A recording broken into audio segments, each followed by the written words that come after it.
All right, folks, coming up on Roland Martin Unfiltered for Wednesday, February 13th, 2019. Drama in the case of Lieutenant Governor Justin Fairfax of Virginia. Of course, the DA there in Suffolk County in Boston, he has said that he is willing to pursue the case against Fairfax if Dr. Vanessa Tyson actually files a complaint. We'll tell you the details of that particular story. Also, Tyson spoke at Stanford about the need to believe all victims of sexual assault, not just the rich, those who are white and educated. We have it for you. Also, Congresswoman Ilhan Omar of Minnesota, a Muslim woman, has been subject to savage attacks from Donald Trump, Mike Pence, and the right-wing media for a tweet they call anti-Semitic. Now, she apologized if the Democrats came down on her, but that is not enough for Republican hypocrites. Steve King, how about Donald Trump? Linda Sarsour of the Women's March, she will join us. Meanwhile, Congresswoman Omar just crushed a Republican foreign policy advisor at a congressional hearing. This is the big reason they're attacking her, but also don't expect mainstream media to focus on this. They'll focus on her tweets. Also, we have an update on the missing Columbus, Ohio activist Amber Evans. And also, folks, right-wing media are trying to fact-check California Senator Kamala Harris for saying she listened to Tupac and Biggie while smoking weed during college. Well, that's actually not what she said. It's amazing what happens when you actively listen. Also, the NAACP image nominations are out, and we announce those and tell you who came away some of the big winners. It's time to bring the funk on Roland Martin Unfiltered. Let's go. He's got it. Whatever the biz, he's on it. Whatever it is, he's got the scoop, the fact, the find. And when it breaks, he's right on time and it's rolling. Best believe he's knowing. Putting it down from sports to news to politics. With entertainment just for kicks, he's rolling. It's on go, roll, y'all. It's Roland Martin, yeah. Rolling with Roland now. He's funk, he's fresh, he's real, the best, you know he's Roland Martin now.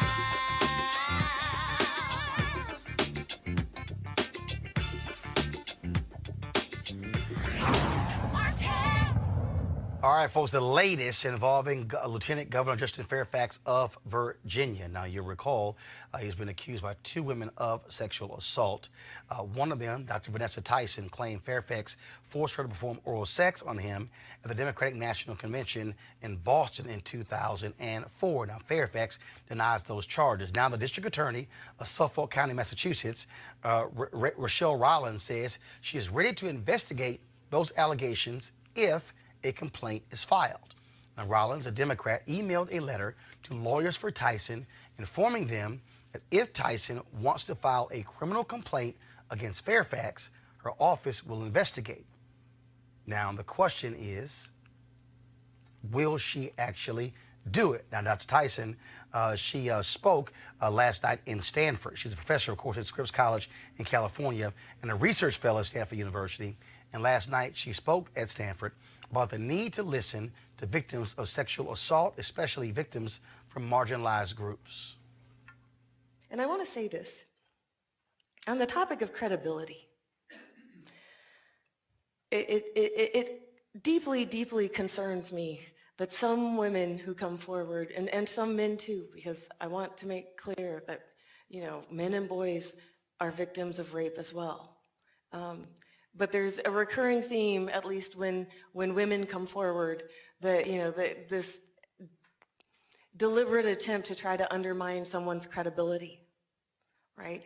And also a prioritization or a privileging of women who might come from a higher socioeconomic status. They might come from, you know, maybe a dominant group such as white people. They may come, you know, they may be highly educated. That seems to be a source of credibility from my vantage point. But this is credibility that I think we need to get away from and move away from. because every woman matters. Every survivor matters. All right, let's discuss this with our panel, Dr. Julianne Malveaux, economist, president emerita of Bennett College, Joseph Williams, senior news editor, U.S. News and World Report, Sue Zodak, founder of the Zodak Agency. So here's first and foremost. So here you have the district attorney who's saying, if you file a complaint, I'll investigate. So far, Tyson, they've not said they wanted to file a complaint. October 2017, she goes to the Washington Post, not to the district attorney. Washington Post chooses not to run a story. A whole year goes by. Ralph Northam, blackface, comes out, and all of a sudden, she sends a private note to a friend. That note is leaked to a website run by conservatives who ran the Northam blackface photo. So the question is, if you want justice, would you not go to the DA and file a criminal complaint as opposed to say he should resign, or say I'll testify at an impeachment hearing? You know, Roland, I am so profoundly conflicted about this for any number of reasons. You have a credible black woman who is accusing an extraordinary young black man of sexual assault. This has come out in an uncanny time. And so I usually say believe the woman, but I posted something on my Facebook page. I said, no, don't believe the woman. Let's have an investigation. Bob Johnson offered to spend $150,000 doing an investigation. He's publicized that. She said no, she wants to have some kind of impeachment hearing. But here's the problem for me with that, Joseph. You have a process right now. You have a district attorney who is responsible for investigating. That doesn't require the Virginia Democrats to launch an impeachment hearing. It doesn't require anything else. If the complaint is filed, she says, I will investigate. If you want an investigation, now here's a piece. Fairfax can't call on the DA to do it. It has to be a complaint from Tyson. That's exactly well, he's calling the FBI. The reality is they have no jurisdiction. So if you say, believe me, and I'm credible, why not take the DA up? Well, and that's I guess that's part of the problem, is that we have a real disconnect between what she says she wants, which is justice, and what's actually happening. And it's a really tricky issue if you're Justin Fairfax or any other African American man, if you want to go that route, because it's, you know, the whole process speaks to the worst tropes about black men as sexual predators, but also to African American women as hypersexual or people who aren't normally considered victims, as the doctor said. And it seems like you would want to go and clean everything up, having nonpartisan, impartial investigation to try to get down to the root of the facts. But you only have two people who were in that room who actually know what happened. So I'll bring in the Meredith Watson case. Same thing. Happens in North Carolina. She sends a letter. Her lawyer sends a letter to Fairfax lawyers. If you resign by this time, we won't go public. Then they go public. They've since released statements saying, oh, we have corroborating information, the people who she told, we have Facebook's messages, we will testify in front of an impeachment hearing. But same thing. If you actually want, and then they said in the statement, she's not going to speak about it again. I just want him to resign. But if you want justice, and if you want there to be a real investigation, if you're Watson, why not go to the district attorney where you say it happened and file a complaint? These women are, allegedly victims. I think it's very odd that we're starting this conversation questioning what these women should do, as if the onus of what happens next is on their, on top of the burden of everything being on them, as if the future, the justice of everything that's happening is on them. I think going through a trial is an extremely difficult thing. No. But hold on. Okay. So let's pull it back. Explain to me the difference in testifying in an impeachment hearing but not wanting to file a criminal complaint. I can say, as a woman in the workplace, let's say, there is a difference between saying, I want to draw a line for other women or for other men to say, I don't want this man in a position of leadership, especially at a symbol at this level, at a statewide and a nationally recognized public office. And another thing to say, I would like this person to go to jail. But Julian, I'm still trying to understand this. If the lawyers say they are willing to testify in an impeachment hearing, which is a political process, you are saying, I will publicly talk about what happened. So If the criminal process is actually there, and that's actually where an investigation can be launched, I'm not understanding why not file that complaint. Roland, you know, as an elder, my heart is totally broken about this for any number of reasons. I think Justin Fairfax is an amazing young man. I've met him. I think he's amazing. I also, as a feminist, listen to these women, and they seem credible. But the timing is funky. There are other words, but let's just call it funky. The timing is bad. And the other thing that's bad is, as you say, you don't have to go to the statute of limitations is not over in Suffolk County, Boston. So you could still go to Suffolk County and file a complaint. I do think that the statute is up in North Carolina. I don't know, but I got you. But I think it is. But at the same time, now Duke University is investigating because Ms. Watson's complaints may not be corroborated. Watson said that she went to a dean at Duke to allege that a Duke basketball player raped her. They said they were not familiar with that. They launched an investigation. They're looking into it. They're looking into it. And as a former college president, what I would say is that these things are not swept under the rug. I mean, they're not swept under the rug. So I really want to see an investigation. I commend Bob Johnson for saying, let me put some money on the table for an independent investigator. And I'm just really, like I said, I'm just heartbroken. I just think, again, I totally understand your point, Sue, about not wanting someone to really relive trauma. But if you say, I'm willing to relive the trauma in an impeachment hearing, to me, if there is a process that's in place right now, because first of all, if you're Tyson or Watson, you have to wait to see if the Virginia legislature actually starts an impeachment process. The DA is saying, if you file a complaint today, I will immediately investigate. That doesn't require waiting on Virginia. It doesn't require hearing from the FBI or Fairfax. It means it can start now. An impeachment process takes that person out of public life. That may be, I can see how... Takes who out? Well, but also... Well, Fairfax, if they try to impeach you... Fairfax, okay, but if you file a criminal complaint and they substantiate it, hell, he gonna take him out of public life. Well, but I also think the impeachment process is a little specious at this point, not the least of which, according to what I've read about the Constitution, these were not high crimes or misdemeanors committed while he was in a position of power. Correct. And that, I think, is a bit tricky when you start talking about anybody testifying. This is all I'm saying. If you want an investigation, if you say... I don't think these women want that at either of those. No, things. no. What do you think they want? If we're going to sit here and interpret these women... No. I'm sorry. I'm not interpreting. I'm reading exactly what their lawyers have said. Well, and also... The lawyer from Meredith Watson released a statement where she said, my client and Tyson are prepared to testify at an impeachment hearing.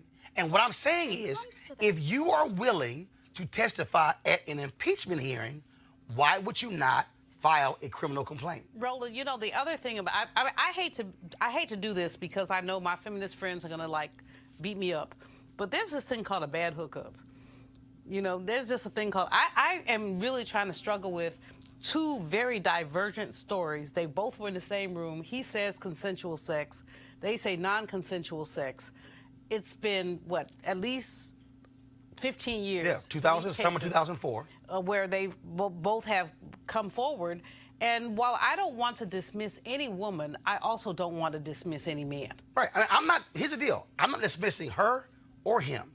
What I am saying that if an allegation is alleged and you say, this happened to me and I want justice, if the statute of limitations hasn't run out and a DA is saying, I am ready to investigate, that means if you're Dr. Tyson, you don't have to wait on anybody.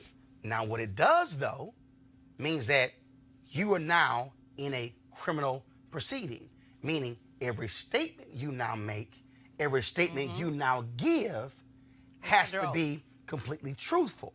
See, remember, the legal standard is different because if you testify in an impeachment hearing, a totally different standard from in a criminal case. I'm just saying, if there's a process that's available to me right now, I'm going to avail myself of the existing process to get this thing started. I'm not going to wait to see if Virginia Democrats decide to file impeachment charges. I love this level-headed conversation that way. I mean, where was this level-headed, let's hear them out, let's have a process when we're talking about Justice Kavanaugh? Okay, I mean, first of all, hold on, stop. 20 years ago, there was both there. In a situation where you couldn't, the woman couldn't even identify the house or place or date. First and foremost, this show launched in September. What did this show say? There should be an investigation. Wait. You did. No. Yeah. The difference on the Kavanaugh is that the woman couldn't remember. Wait. No, where it happened, the date, the other people there. Sue, we deal with facts. Those are the facts. No, the difference is Sue, you're wrong. The Republicans in the Senate did not want an investigation. That's the difference. No. Because there weren't any. There were wait. way fewer facts. No. The point of an investigation is to ascertain the truth. They couldn't even get a prosecutor to prosecute. Sue, just calm down for a second and realize that they didn't even interview all the people who are available to be interviewed.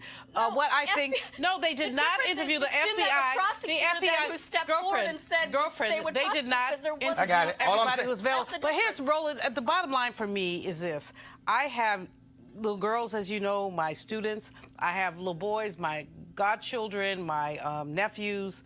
I want to hear both sides. I don't want my nephew or my godchild to be railroaded behind some BS. And we have to, while we believe the women, we also have to hear the men. And that's the issue here. And that's why, if you have an investigation, Justin Fairfax, his life is over. His law firm has put him on suspension. I mean, and, his life, and he was a rising star. I'm not saying he's perfect, and I don't know what happened. I wasn't there. But what I do know is that this is problematic, and we have to listen to both sides. It's very simple. You have an investigation. The question then becomes, who does the investigation? For a week, I have been saying on this show, is it going to be Boston? Is it going to be North Carolina? Is it going to be the FBI? The FBI actually doesn't have jurisdiction. Statute of limitations, if they run out of North Carolina, run out. Here you have a district attorney in Suffolk County saying, if a complaint is filed, I'm ready to investigate. The question now is, will Dr. Tyson and her lawyers file that complaint? And if they don't file that complaint, you have to ask why.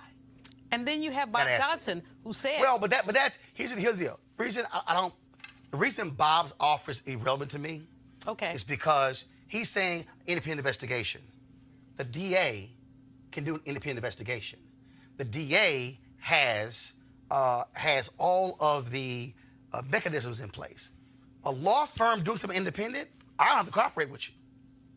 Okay. But if the DA subpoenas me, I gotta talk to you. That's why I'm saying that this is the process that is sitting right before us. The question is, will they actually file the complaint? And all I'm saying is, if they don't file the complaint, but they say, I will testify in an impeachment hearing, it raises a lot of other questions because I'm willing to testify over here, but not over here.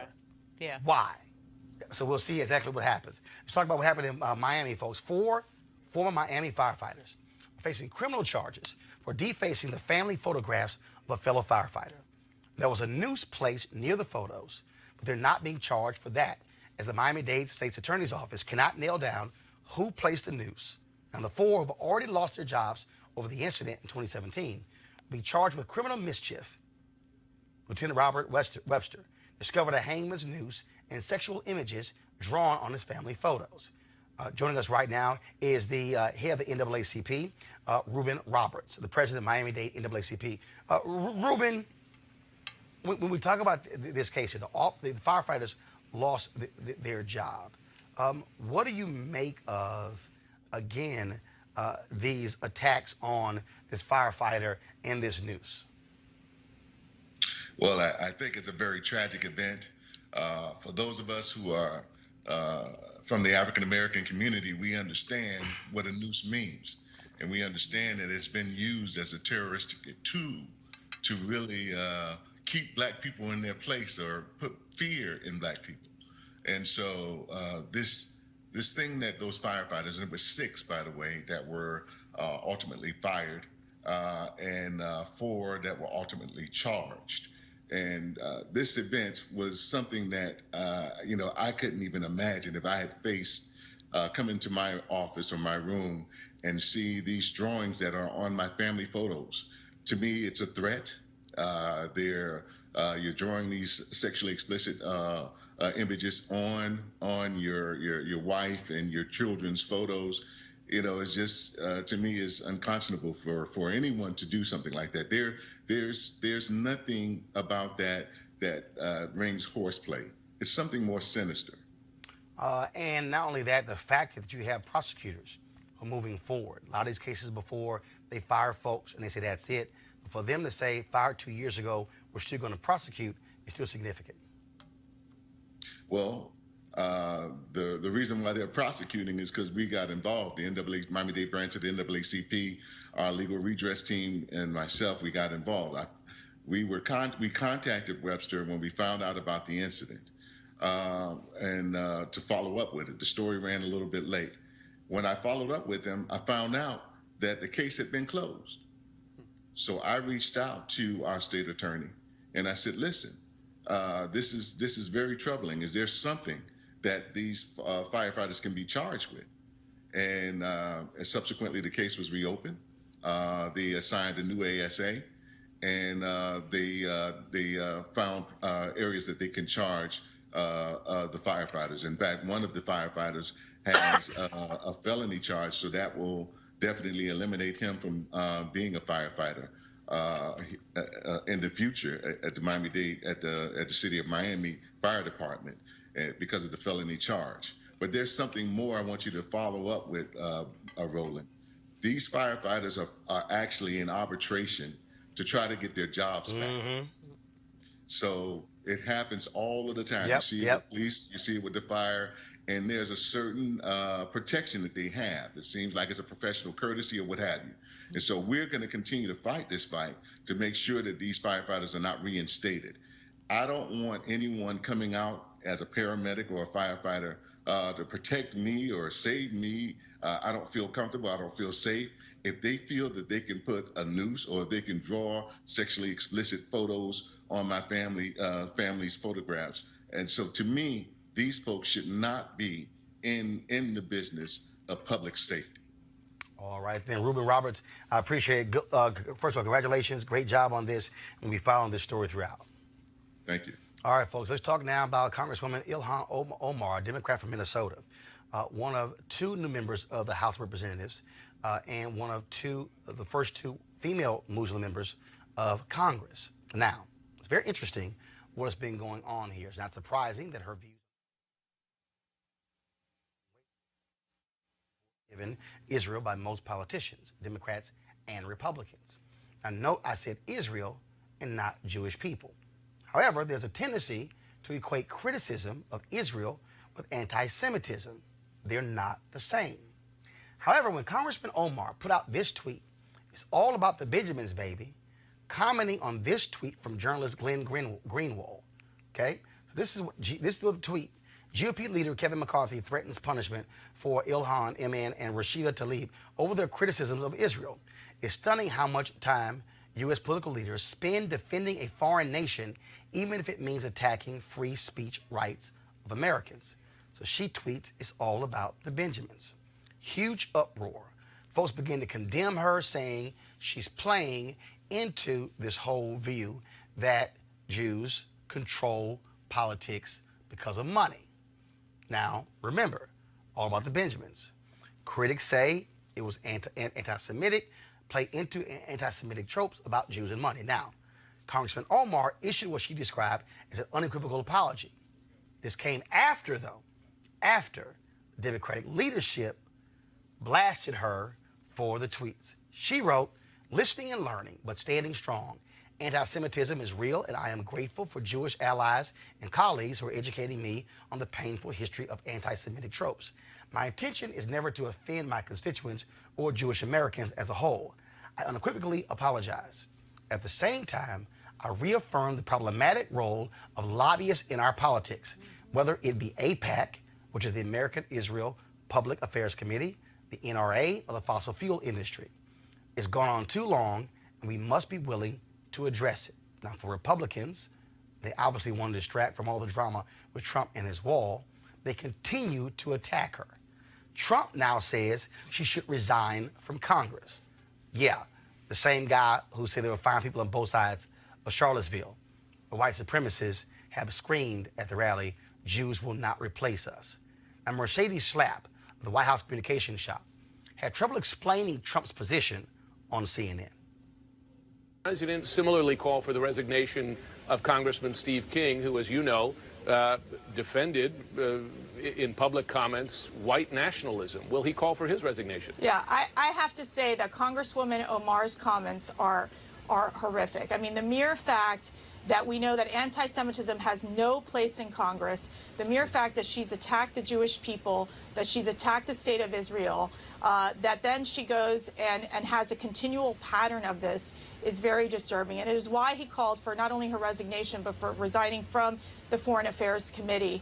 You know, the president was critical of Steve King. He applauded Congress when they took action to strip him from his committee position. And in essence, we don't have, there's no room for anti-Semitism. There is no room for white nationalism remarks coming from any of these members of Congress. Fair enough, but then why not hold Steve King to the same standard? I mean, he's repeated, Look, we were very tough on Steve Nazi King. comments, retweeted them. He's talked about white nationalism. But when you look at Congresswoman Omar and her comments, I mean, they're appalling. Now, here's what's interesting. Vice President Mike Pence also wants her to be punished. It is the same guy who said that he was proud to serve in the House with white nationalist Congressman, Republican Steve King of Iowa. And House Minority Leader Kevin McCarthy is one of her harshest critics, but he tweeted this during the midterm campaign. "We cannot allow Soros, Steyer, and Bloomberg to buy this election. Get out and vote Republican November 6th, #MAGA. Bloomberg, Soros, and Steyer are all Jewish." I'm not quite sure I understand the difference between the McCarthy and Omar tweets. Joining us right now is Women's March organizer Linda Sarsour. So Linda, here's what was interesting here. Greenwald is tweeting about Republicans and Democrats constantly criticizing anybody who criticizes Israel. She says all about the Benjamins. Well, we understand about donations. So how all of a sudden is that anti-Semitic when she's talking about the influence on politics? I mean, this whole debate, Roland, has been absolutely outrageous and ludicrous, especially in light of real anti-Semitism, particularly anti-Semitism that is violent, that killed 11 innocent Jewish worshippers in Pittsburgh, a man who was inspired by this administration and by white nationalism. The bottom line here is that Ilhan was not saying anything wrong. What she was trying to say, and maybe to our Jewish allies, she could have used better words, is reaffirming the role of lobbyists in our political discourse and in the way in which we do politics. We do it all the time, Roland. We went after the NRA, the Women's March, went and protested the NRA. We talk about fossil fuel industry. We talk about big pharmaceuticals.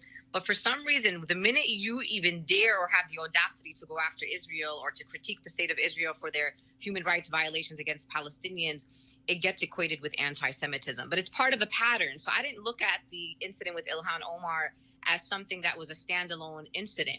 I'm thinking about Mark Lamont Hill and CNN. I'm thinking about Angela Davis and the rescinding of her award which I know they're giving her it again.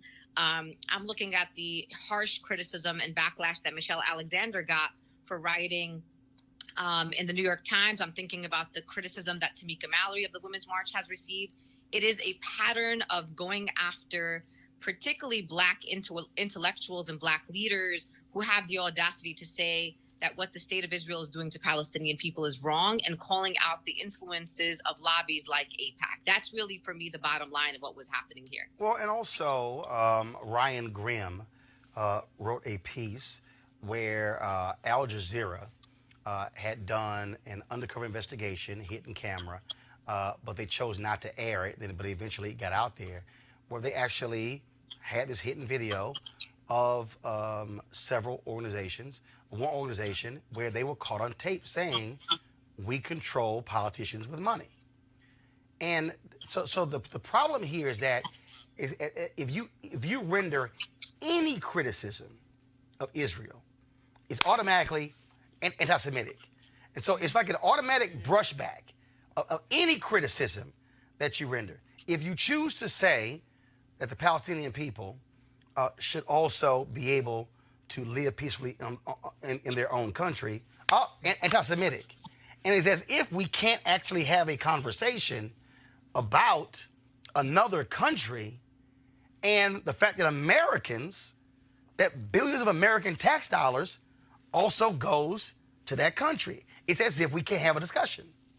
And what's even more interesting, Roland, is that, for example, when I critique, or you and others critique, the Saudi Arabia for their human rights violations against the Saudi people and their ways in which they subjugate women there, and the war on Yemen, that they are literally engaging in an onslaught war on Yemen, killing little Yemeni babies.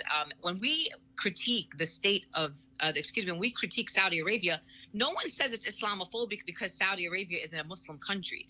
And what's actually anti-Semitic is trying to equate the entire Jewish people in the world with Israel. Not all Jewish people are Zionists. Not all Jewish people are pro-Israel. Like, the Jewish people are diverse. They are Black, they are white, they are Eastern European, there are converts to Judaism. There's Arab Jews, many of whom lived with the Palestinian people and coexisted there for hundreds of years. So this idea that Israel is synonymous with the Jewish people in of itself is anti-Semitic, and no one calls that out. And what I know about Ilhan Omar, and I know her personally, is she is a woman who came out of war. She came here to the United States as a refugee. She moved up the ranks as a Black refugee and became a member of Congress. And today, Roland, she was back to work. She was holding Elliot Abrams accountable for war crimes. She was holding him accountable to the war crimes that have been committed in Central America in places like Guatemala. She is not fazed by this. The real problem here is they already were outraged that a Black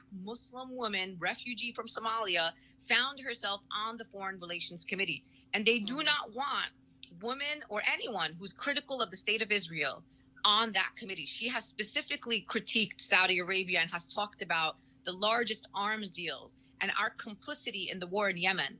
And the Saudi government has went after her. She is unbossed, and we have to give her grace. I mean, I'm watching people today defending a tweet that came out of the Israeli government about war on Iran, and people saying, well, no, there was a bad translation. I don't think that that's what they meant. If you have the opportunity to defend a war criminal like Netanyahu, but you can't find the same grace for a Black Muslim congresswoman who could have used better words, that is absolutely hypocritical. And for me personally, I stand unequivocally with Ilhan. I know her heart, and we need to stand with her as a woman of color in Congress. All right, letting this all soar. We surely appreciate it. Thanks a lot.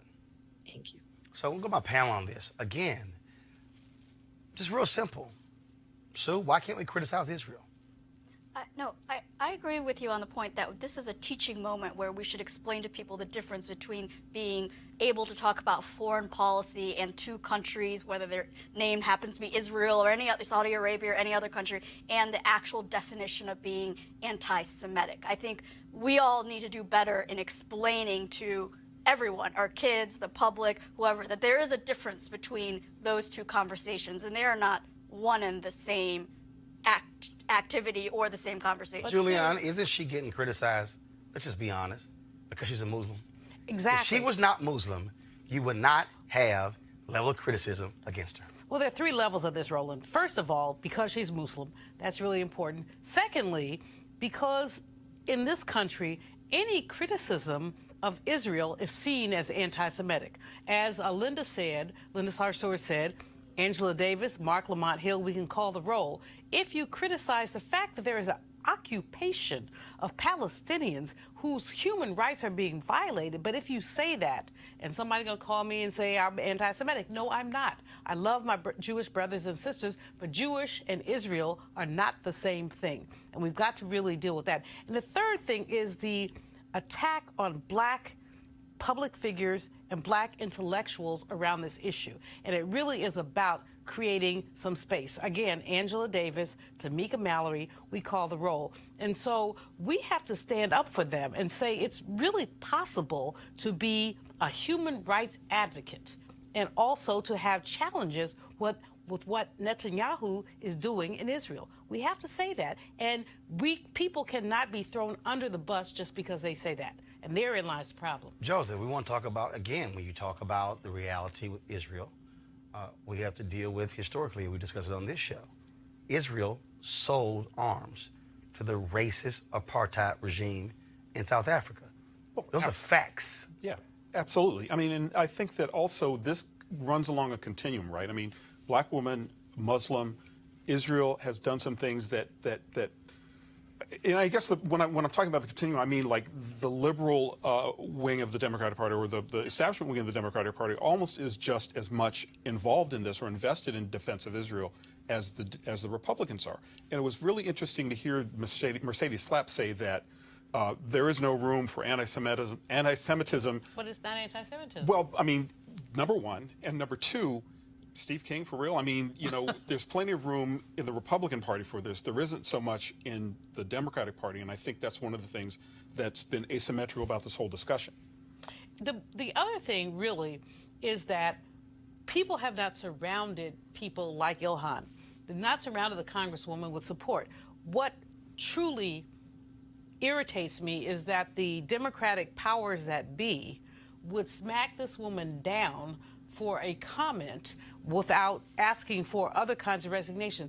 I love Nancy Pelosi, homegirl, all that. She wrong on this. That was called trying to quickly end this to become a controversy. But let me pull this up. So go to my computer, my iPad, Henry.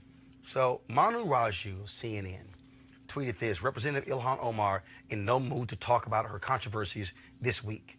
First, she said no, thank you, when asked to comment on Trump saying she should resign. Second time I saw her, she yelled, "Are you serious?" when I tried to question her. Now, others have said she wasn't yelling. But again, when you put this out, that she yelled, she snapped. And a black woman. She snapped. And she said, I've already addressed it. And she's moving on. But again, this is sort of, you know, what they focus on, as opposed to also what she actually does. And so this happened today.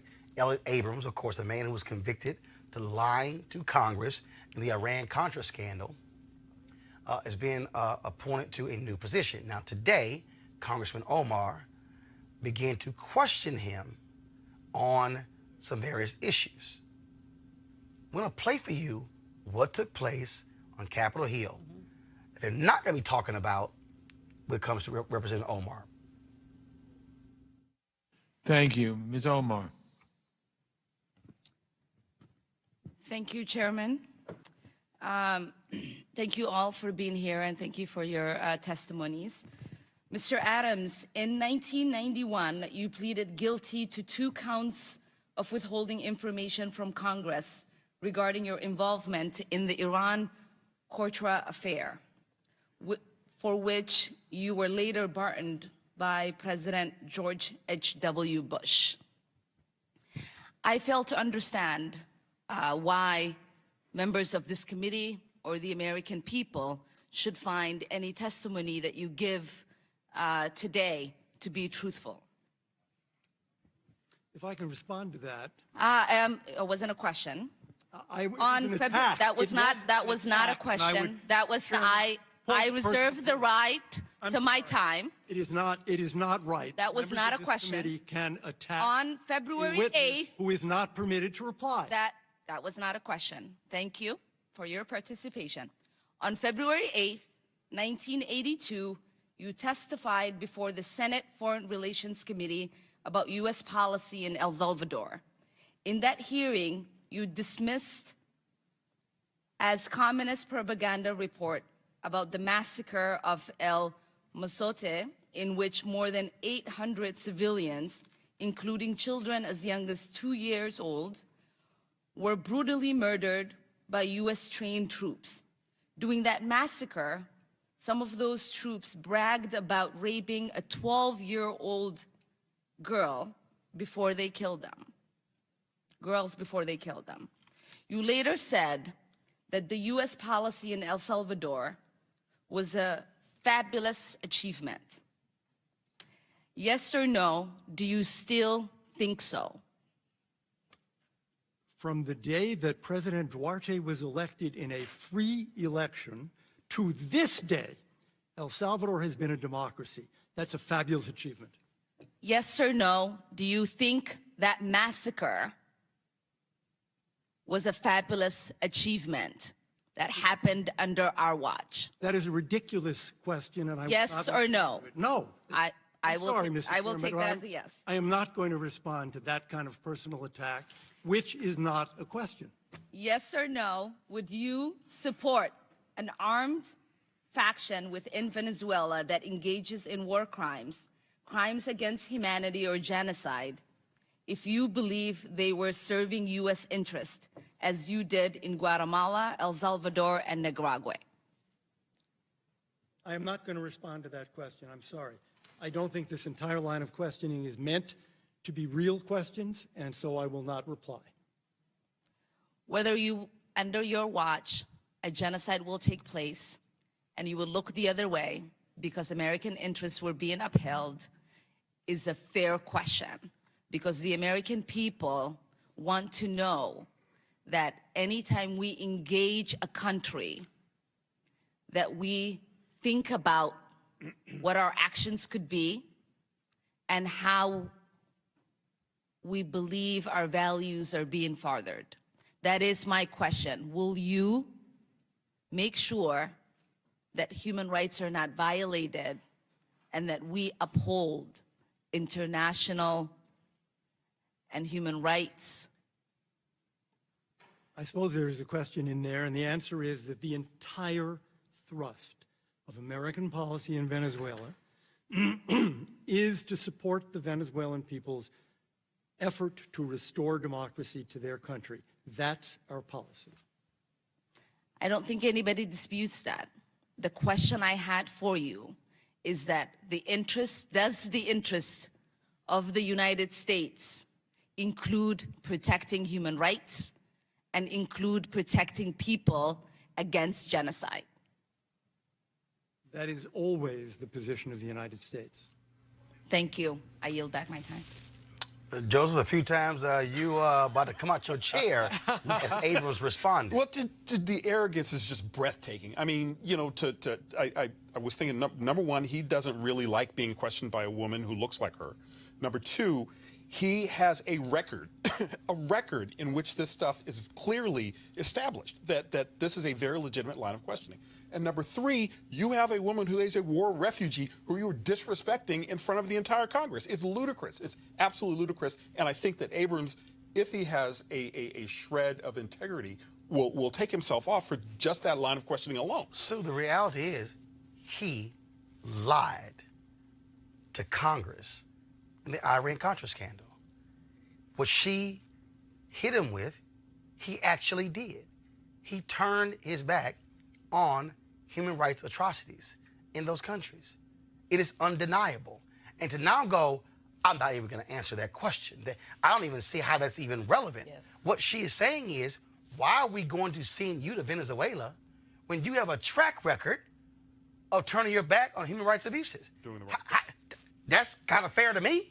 No, I think her line of questioning is fair. I'm confused, though, whether you're tying this with whether or not she should have been censured or / punished for obnoxious kind of childish tweeting. No, hold on. Okay. No, hold on, stop. I just want to be sure we're changing topics. No, first of all, of course you know what I mean? Of course I changed topics. Okay, I just played a 4.5 minute I just played a 4.5 minute soundbite. I get it. I'm asking you. At the beginning, you said, well, the whole thing is a conspiracy to get her No, off this that's committee. that's not what I said. You know what I mean? No, that's not what I Let's said. Go back to tape. Sue, You said Sue. the right-wing media was wanting to Sue, cover this, Sue, cover up. this is what I for her said. being No, taken Sue, off this committee. you're wrong. First of all, she's on the committee. Right. She has not been taken off. I get what it. I said is that media will be focusing on her tweets and not this exchange, which I'm about to play. Right. That's what I said. All right. I know As long exactly as what I said. As long as we're clear. Oh, no. I'm very clear. As long as I'm never unclear. You know, the fact is that this man was so profoundly disrespectful of a member of Congress. That's what we have to deal with. She is a member of Congress. She was duly elected by her constituents. Whatever she tweeted is immaterial. She apologized for whatever. I would not have apologized, but that's another story.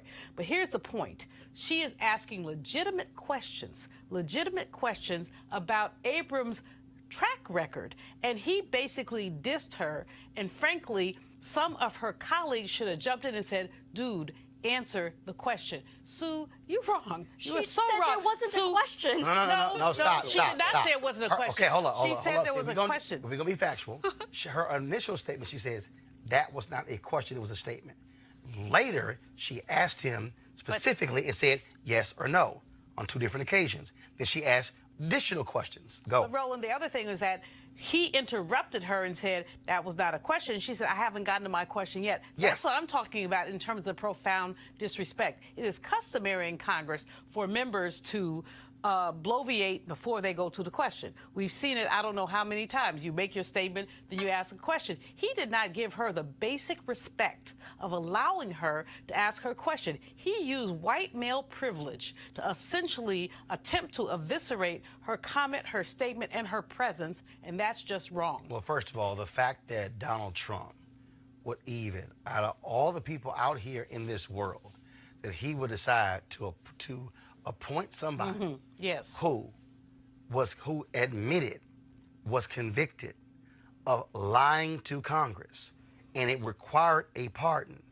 That's the person who should never be serving in a U.S. foreign policy position again. And But that's his contempt. How did he get there? Who picked him? Easy. I mean, but that's Mr. Trump's contempt for Congress. It's his contempt for truth that we've seen for these past 2 years. The same neocons who have no problem with the United States meddling in other nations. I would not be surprised if John Bolton was involved with this. And to her point, and she's absolutely right, whether we want to own it or not, if you want to, you should actually go look at Stephen Kinzer's book, Overthrow. The reality is this nation has indeed played a significant role in the overthrowing of numerous countries. The reason the Congo today is still struggling with democracy is because this country, shortly after it gained its independence from Belgium, was responsible for the death of Patrice Lumumba, because we did not want him buying guns from the Russians, but we didn't want to sell them guns because they said we must protect our country. This nation, we know damn well what happened with Allende in Chile. We put Pinochet in control. We know exactly what happened with the Sandinistas. We know exactly we cannot deny the reality that America has overthrown other nations, and we say it for our interest, and we didn't give a damn about the people in those countries. Well, not to mention the fact that the President of the United States has said on multiple occasions military options are on the table in Venezuela. And let's just use a Venezuela three-letter also has some U.S. mischief was involved in Venezuela. Well, three-letter word, oil. Period. Three-letter word, oil. That's so, all. I mean, again, all I'm saying is this here. She's a member of Congress, and she had the right to question him, and it was his arrogance. Yes. His absolute arrogance and unwilling and to say, I'm not going to answer that question. And that, to me, is where the chair, the ranking Democrat, who was the chair, should have said, sir, when you are asked a question by a member of Congress, you will answer the question. They did not back her up, and that should have happened. Well, I think there's a common thread through all of this. I mean, if we go back to the Israel tweet, I mean, and to these, to Abrams's refusal to treat a member of Congress with respect, there's a thread here. I mean, and the thread to me seems to be a bit of arrogance and racial animosity towards one of the first Muslim women to serve in Congress. I mean, it seems easy to me to see that you do have a member who, however inarticulately, she tweeted about her disrespect or her dislike of Israel-U.S. policy. She was roundly censured, and yet there's still more pile-on. Well, hold on, stop. She's One Muslim, second, or is it her age, stop. though? First, Wait a minute. hold on, stop. First, no, she wasn't censured. Well, not censured. You're wasn't absolutely censured. right. That's an actual process. That is correct. They criticized her, and they made her apologize. Insisted that she Right, apologize. but she was. No, what'd you say? I said, is it that she's Muslim or is it her age? Hell no, she's Well, Muslim. hell, Hell no. It ain't got nothing to do with her age. Does any of that But- matter, but- quite frankly? But I it mean, doesn't matter, but I'm she was saying the elected phrasing, member. the tweet, the reference to the Benjamins, it's a millennium. I mean, it's elected. She's elected. Duly elected. She's talking I about- agree. I'm not saying. talking about whether or not the- I'm just saying, is the 85, disrespect coming she was towards duly her because elected. she's young? And Okay, we have to accept the fact that she was duly elected. I don't give a damn how All young about- she is. All about the saying Benjamin. I- No, but that's. All about I'm the just saying Benjamin that is that a problem? They are no, it's a disrespecting her conversation. because she's a Muslim woman. Period. And they then- don't like having to face questions from her. And I don't care how young she is. I don't care how young Ocasio-Cortez she is. They got a pen. They were elected, and you give them the respect as a member of Congress. All right, folks, I got to go to a break. We come back. A little more Roland Martin Unfiltered. Hey, fam, I want you to like, share, and subscribe to our YouTube channel, youtube.com/Roland S. Martin. And don't forget to turn on your notifications. All right, folks, a word for one of our partners. Are you desperate for a good night's sleep? Man, I should have done this last night because I could not go to sleep. Then listen up. Studies show lack of sleep causes stress, irritability, weight gain, and even early death. But you already know how bad it is when you don't get enough sleep. And you try sleeping pills with their annoying and potentially dangerous side effects. Maybe you wasted money on the latest miracle pillow that promises a good night's sleep, but that's all BS. If you've done all of that, here's a solution. It's convenient, inexpensive, has zero side effects. So if you want to experience deep, restful sleep, starting tonight, visit www.sleepmusic.com. Now, this weird little known trick is already helping thousands of people around the world experience better sleep, deeper rest, and happier mornings. And with a full 90-day money-back satisfaction guarantee, what have you got to lose? All you got to do is visit sleepmusic.com to see how this amazing sleep solution can help you. And just use the promo code RADIO to get $10 off. Just go to www.sleepmusic.com and use the promo code RADIO to get $10 off. And so, trust me, I'll be trying that tonight because I didn't get much sleep last night. All right, folks. An update on the case of Amber Evans, the black female activist missing in Columbus, Ohio. Police say there's no evidence of foul play in the case of her disappearance. She's been missing now for 10 days. Folks, if you have any information about her, please call the Columbus, Ohio Police Department Missing Persons Unit at 614-645-4280. 614-645-4280. And we certainly want to find this sister. All right, folks, when the Wisconsin State Assembly went to pass their annual resolution honoring Black History Month, Colin Kaepernick's name came up. The Wisconsin Assembly Black Caucus wanted to honor, among others, Kaepernick, who was born in Milwaukee, Wisconsin. But the Republicans said, oh, no, you not.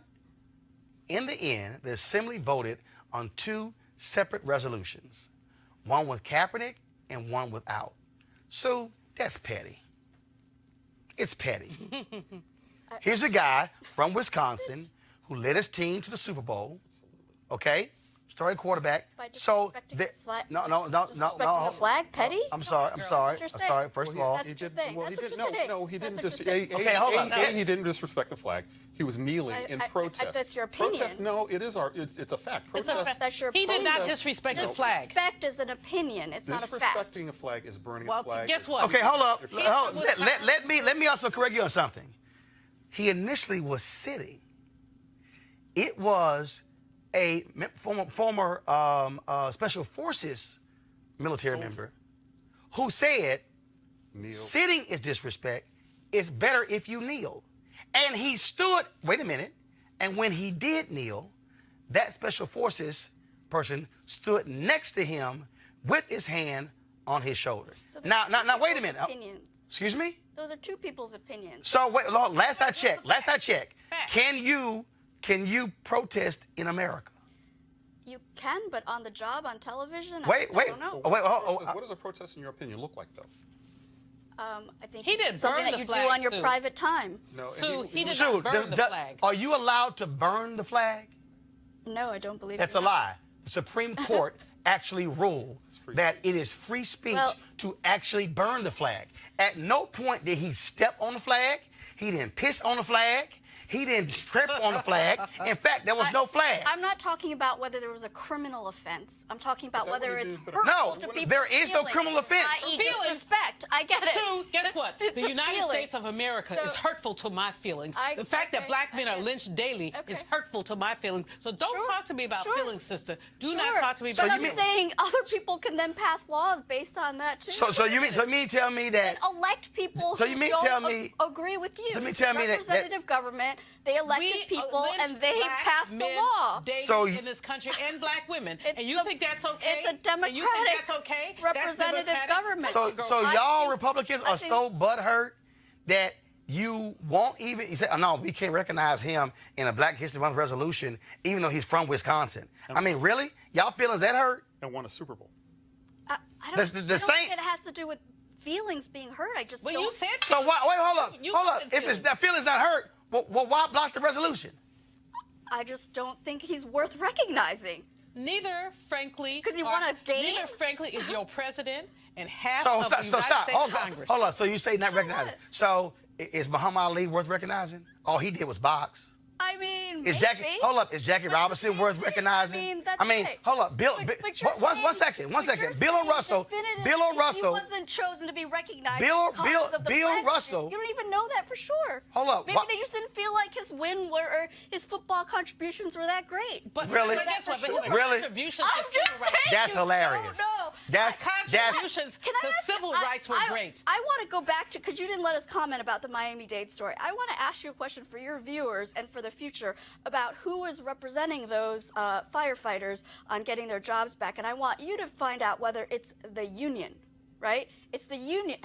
You're going, oh, does it matter? Does it matter? No, hold up. It does Hold up. matter. No, what's I'm the not- point? Script that you're not even What's- funding. what's the point? I think your You viewers, don't want to deal with the your truth. viewers deserve to know whether the people that are trying to help the firefighters in Miami-Dade get their job back is the union representation. I just ask you that question. Hold up. You're off Are you? In hold up. unions, many states have a rule called supersedence. And Okay. what supersedence means is that a union contract rule can supersede state law. So even if a union worker is convicted of a crime, breaks a rule in a state, they can get their job back. Since you don't like that, I'm just asking. I'm just asking. So are Republicans now going to stand with Black Lives Matter to say let's change? No, I'm not done.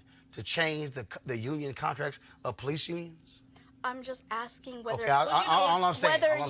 I'm just saying you should find out whether it's the union that's trying to get their job back. You know what? You An out of important order, question out in that of line, story. I and don't out of even- control. It's an Out of important order, question. out of line, and out of control. Important You have a question which Roland may answer one of these days, but here's the question I have for you. What's wrong with you? I mean, seriously. What's wrong with me? Yes. I mean, I Colin live in Kaepernick. a wonderful time where women. I'm talking, girlfriend. Okay. Colin Kaepernick deserves to be lifted up and honored. It's Black History Month, not only for his Super Bowl victories, but also for the many ways that he has advanced the civil rights movement. Why is that offensive to you? Why is it offensive for you I didn't say it was to offensive. see? Well, you I just didn't think it was well, no, you special. said they said people's feelings are hurt. Well, you know what? Take your feelings and I'm not personally hurt by it. I'm just I don't don't. think it's- Bottom line I is don't this here. think it's that Let's just be special. real clear. Republicans in Wisconsin did cares? not want to honor Colin Kaepernick because he chose to exercise his First Amendment rights. Period. Period. That's exactly what happened here. It ain't got nothing to do with, maybe I don't like him because he's from San Francisco. No, that's nonsense. Okay? It's utter nonsense. because the bottom line is Republicans in America continue to be butthurt because Colin Kaepernick dared to protest. And that's why the NFL continues to whiteball Colin Kaepernick.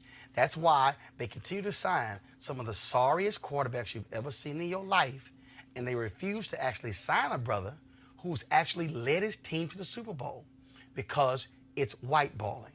And that's what you have here. Speaking of white folks, check this out. Last week it was Gucci with a blackface sweater, and now Katy Perry is in some trouble with her blackface shoes. And these shoes, pull it up, we're going to sell for $129.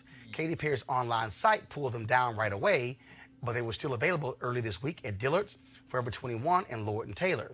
Now, the criticism, pull them back up, the criticism was because of how these particular shoes look. Folks are like, why are you doing blackspace? Now Damon John, of course, who founded FUBU, you see him on the Shark Tank, he has his own view because he says that Katy Perry shoes and a Gucci sweater, that's not blackface. It all depends on where the art came from. You know, there's about 15 steps from concept to the end of making garment. Mm-hmm.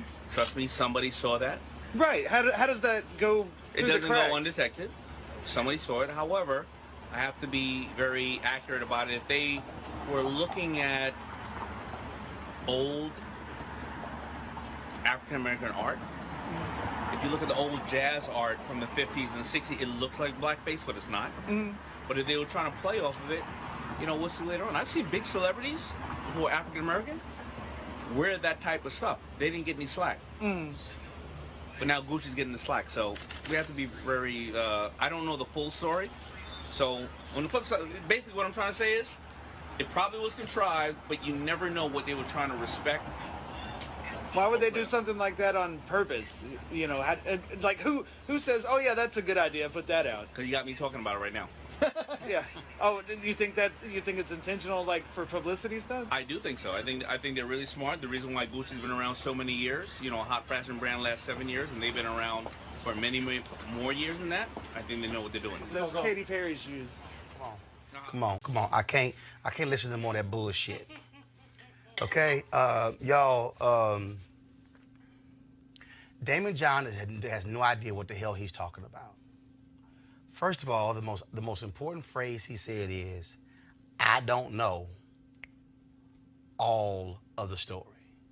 So how in the hell are you opining as to the motive behind the sweater? The Wall Street Journal did an article with this guy who owns Gucci. He said that they did not have people in their company who understand or have sensibilities of black folks, even though African Americans play a significant role in Gucci and the amount of money they make. He said in the article that we actually target the sensibilities of Asians. That's what he said. So all this, what Damon John just said, oh, they were looking at black art from the Renaissance and from the, y'all, that was all nonsense. Damon John, I respect what you've done, FUBU, everything else. But when you don't know what the hell you are talking about, don't make up some bullshit because the camera is in your face. All you gotta say is, look, I really don't know how that sweater was made. I don't really know what the process was behind it. Hopefully, Gucci will look at their policies. And what your answer should have been. Y'all, we had about another minute, and I couldn't even stand hearing the rest of that nonsense because it was all BS. Now, speaking of nonsense, let me deal with another bullshit story. Okay, Senator Kamala Harris went on the Breakfast Club the other day, and she was asked this question by Charlemagne the God, and this is what she said. What does Kamala Harris listen to? What were you listening to when you was high? What was on? What song was it?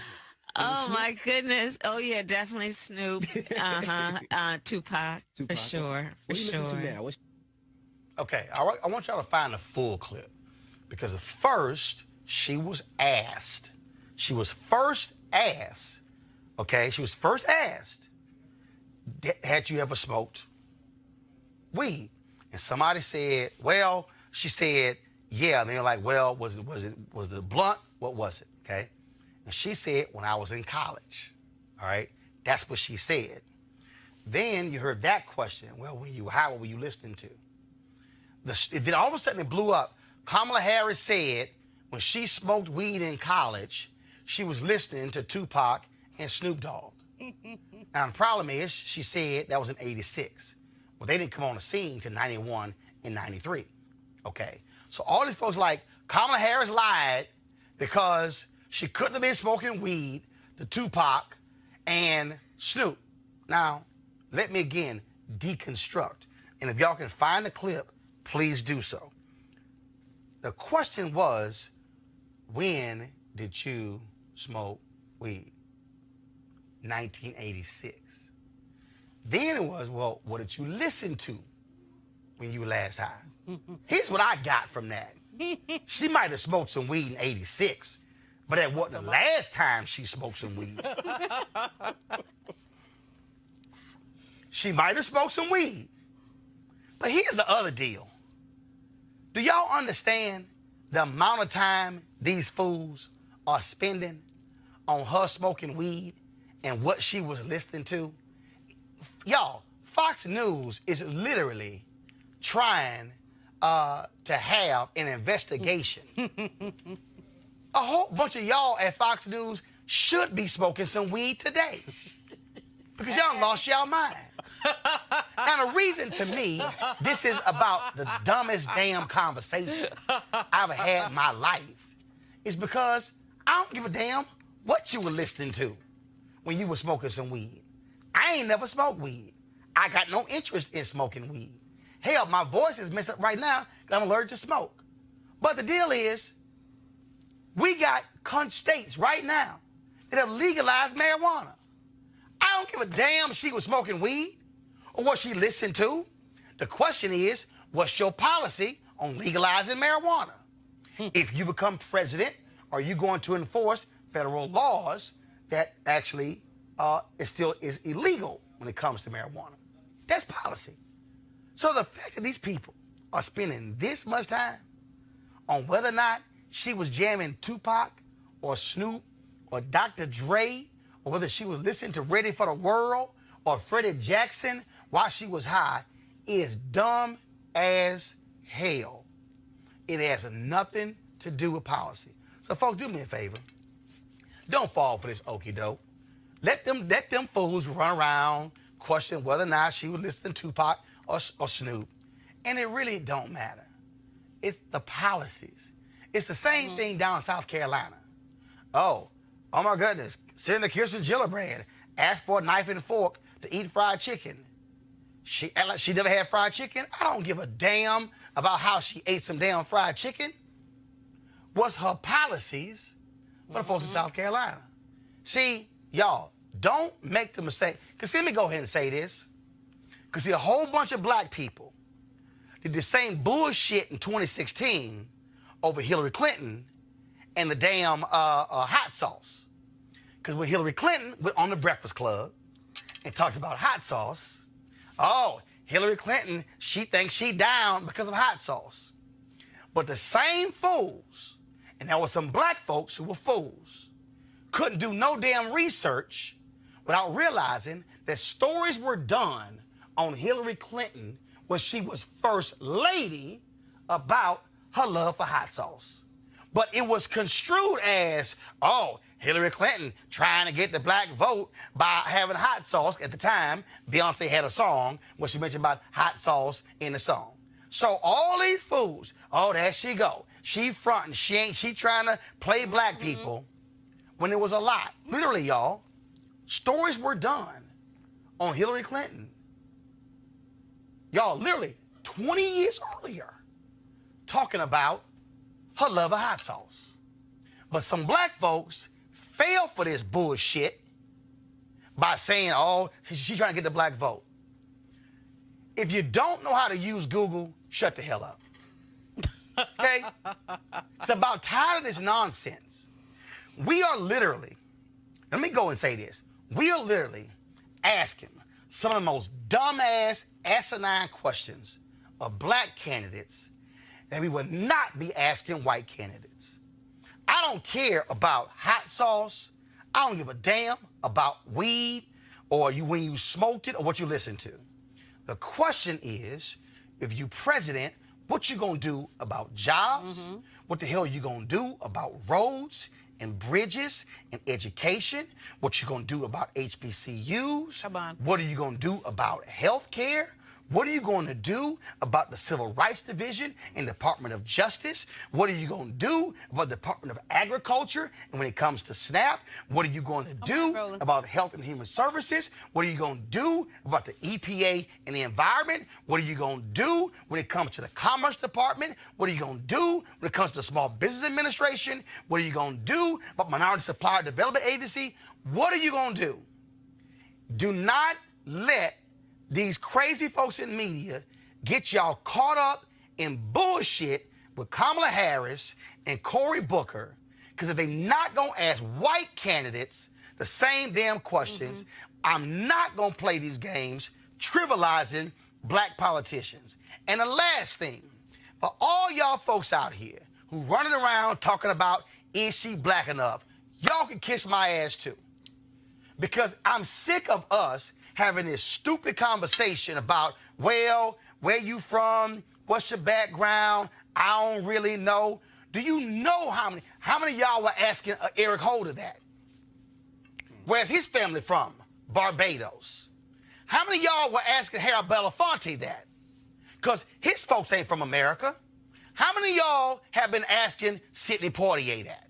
Now, we always want to sit here, oh, we love, see, we getting caught up in silly games. Well, is she African American? Is she black? What does she call herself? No, what are the policies? That's the question we should be asking. But see, not just that. What you gonna ask Sherrod Brown? What you gonna ask Elizabeth Warren? What you gonna ask Kirsten Gillibrand? What you gonna ask Biden if he runs? What you gonna ask Bernie Sanders if he runs? What are you gonna ask all of the Democratic candidates who are running about policies? Oh, and I'm not talking about just, oh, what will be your policy just for black folks? What do you mean your policies, period? What will be your policies if you're black, if you're Latino, if you're gay? What will be your policies when it comes to education, public and rural? Do not let these folks get you caught up in weed and Tupac and Snoop, and not what the real issue should be is public policy. Because right now, we got a crazy-ass man sitting at 1600 Pennsylvania Avenue who will lie to our faces. And he got people who gonna vote for him regardless of how many lies he tell and the folks he target. Now, y'all can sit here, ask these dumbass, silly questions and say, well, I'm not gonna vote. Well, I'm gonna tell you something right now. Y'all cool with 4 more years of Trump? Are you cool with the Senate confirming more and more right-wing judges who will be sitting on for the federal bench for the next 30 and 40 years? Now, if y'all cool with that, knock yourself out. But I'll be damned if I'm gonna sit here, spend time talking about Tupac, Snoop, weed, and where somebody smoked it. Ain't gonna happen. Sue, Joseph, Julian, thanks a bunch for being here. I got to keep my damn voice. But I'm going to be joining y'all tomorrow from Charlotte. I'll be there for NBA All-Star Game, so looking forward to being there. We're going to have a great time being there. Let me also give a shout-out, first of all. Don't forget, you can join our Bring the Funk fan club by going to Roland Martin Unfiltered. Every single dollar. Let me be real clear, y'all. This is an independent show. Okay, we got some sponsors, but the reality is your dollars will actually funds this show. And so we need you to go to RolandMartinUnfiltered.com to actually join us. And so we appreciate it if you join our fan club. You can give via Cash App, PayPal. You can give via Square as well as all there. So we want you to support our show as best that you can. And so we're asking for an average of $50 from our fans for a whole year, not every month. Now, some people have actually given per month. That's great, but it's all up to you in terms of what you want to give. Also, a shout out. Here we go to my iPad. Shout out to my wife, Jackie Hood Martin. Today is her 54th birthday. And so y'all send her a note on Twitter, J Hood Martin. Also on Instagram, tell her happy birthday. So again, luckily, see, last point. A bunch of y'all got some jacked up spouses because y'all had some general prayers. See, I was real specific with my prayer. I was like, Lord, please send me a woman who likes sports. And so my wife, y'all think I'm lying. I wrote that down. I wrote it down. And so Jackie, she loved basketball. So what we do for her birthday, we go to NBA All-Star game every year. So I'm good. So, look, I get to watch ball, she get to watch ball, everybody happy. And so I'll be broadcasting tomorrow from Charlotte. Of course, NBA All-Star festivities start on Friday. We'll be there tomorrow for Valentine's Day. And so, again, I appreciate that. So y'all send her a birthday greeting. I got to go. Don't forget, folks, this show is about our issues, about the things that we talk about nobody else talks about. It's not about, I don't care what MSNBC, CNN, what the rest of them do. I really don't. What we do here is what we do. And that's why we need you to support this show. Go to RolandMartinUnfiltered.com. All right, I got to go. Holla!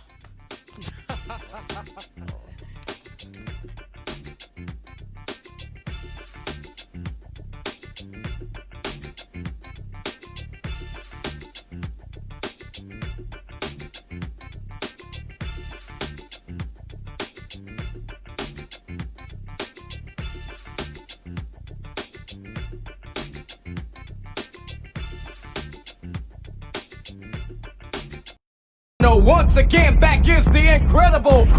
To stay woke, you gotta kind of work. You gotta work to be woke. When somebody knows about you more than you know yourself, that's volunteer slavery. If we don't connect to the diaspora, then we'll be slaves in the United States of America, because we have to be able to understand what's coming at us. Getting you ready to recognize what you can't see. It's a get down mental foxhole you getting into, and it learns you. Find out how we got backlash. You always gotta keep it like this. This is not a millennial accident. They made the gadgets God. Me as a culturalist and a historian and a musicologist says all this counts. But this is a time where you have to stock as many people up as possible to challenge the information. I think you got to understand who's on the school board, who voted for the judge that's going to lock your ass up. After the vote, now the game is on. Voting is about like washing your tail in the morning. You ain't got to do it, but don't go around saying something stinks. You want to check out Roland Martin Unfiltered? YouTube.com/Roland S. Martin. And subscribe to our YouTube channel. There's only one daily digital show out here that keeps it black and keep it real. It's Roland Martin Unfiltered. See that name right there? Roland Martin Unfiltered. Like, share, and subscribe to our YouTube channel. That's YouTube.com/Roland S. Martin. And don't forget to turn on your notifications so when we go live, you'll know it. You want to support Roland Martin Unfiltered? Be sure to join our Bring the Funk fan club. Every dollar that you give to us supports our daily digital show. There's only one daily digital show out here that keeps it black and keep it real. It's Roland Martin Unfiltered. Support the Roland Martin Unfiltered daily digital show by going to RolandMartinUnfiltered.com. Our goal is to get 20,000 of our fans contributing $50 each for the whole year. You can make this possible. RolandMartinUnfiltered.com. Hey fam, want to check out Roland Martin Unfiltered, the blackest show on all of digital, cable, and broadcast. Check out our audio podcast. There's only one daily digital show out here that keeps it black and keep it real. It's Roland Martin Unfiltered. Press play.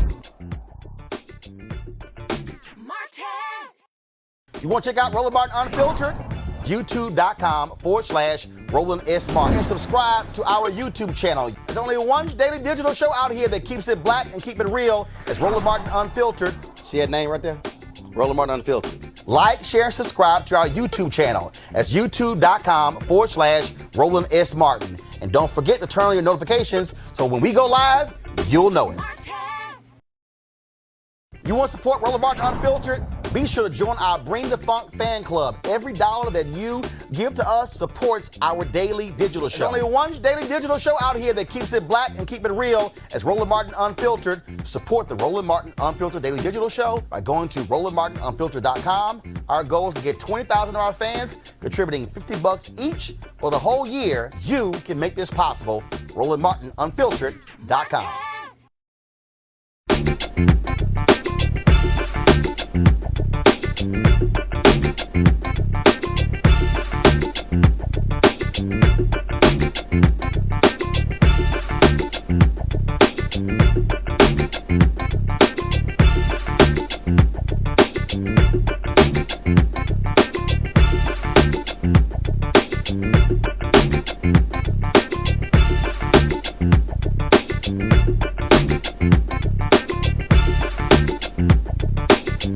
it.